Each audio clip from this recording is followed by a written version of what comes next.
সকলে কেমন আছো বন্ধুরা? আশা করছি সকলে নিশ্চয়ই খুব ভালো আছো। চলে আসছি নতুন আরেকটা শিক্ষণীয় ভিডিও নিয়ে। আমার এই চ্যানেলে প্রতিটা দিন নতুন ধরনের শিক্ষণীয় ভিডিও দেওয়া হয়। চলুন কথা না বাড়িয়ে ভিডিওটা শুরু করা যাক। ফার্স্ট প্রশ্ন, কলকাতা শহরকে প্রতিষ্ঠা করেছিলেন? উত্তরটি হলো জব চাণক্য। নেক্সট প্রশ্ন, পানিপথের যুদ্ধ কবে সংগঠিত হয়? উত্তরটি হলো 1526 সালে পানিপথের যুদ্ধ সংগঠিত করা হয়। নেক্সট প্রশ্ন, সাতবাহন বংশের প্রতিষ্ঠাতা কে ছিলেন? উত্তরটি হলো সিমুক ছিলেন সাতবাহন বংশের প্রতিষ্ঠাতা। উত্তরটি হলো সিমুক ছিলেন সাতবাহন বংশের প্রতিষ্ঠাতা। নেক্সট প্রশ্ন, সিজিএস পদ্ধতিতে জলসাম্যের একক কি? উত্তরটি হলো গ্রাম। সিজিএস পদ্ধতিতে জলসাম্যের একক হলো গ্রাম। নেক্সট প্রশ্ন, তালচের তাপবিদ্যুৎ কেন্দ্র কোথায় অবস্থিত? উত্তরটি হলো উড়িষ্যায় তালচের তাপবিদ্যুৎ কেন্দ্রটি অবস্থিত।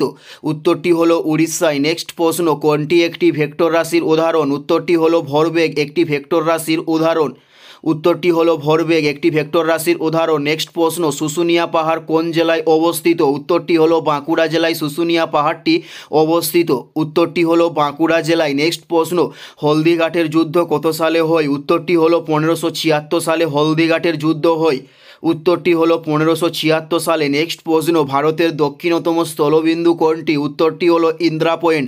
ভারতের দক্ষিণতম স্থলবিন্দু উত্তরটি হলো ইন্দ্রা পয়েন্ট। নেক্সট প্রশ্ন, ডেড ওয়েট কী জন্য বিখ্যাত? উত্তরটি হলো মোটর গাড়ি নির্মাণের জন্য ডেড ওয়েট বিখ্যাত।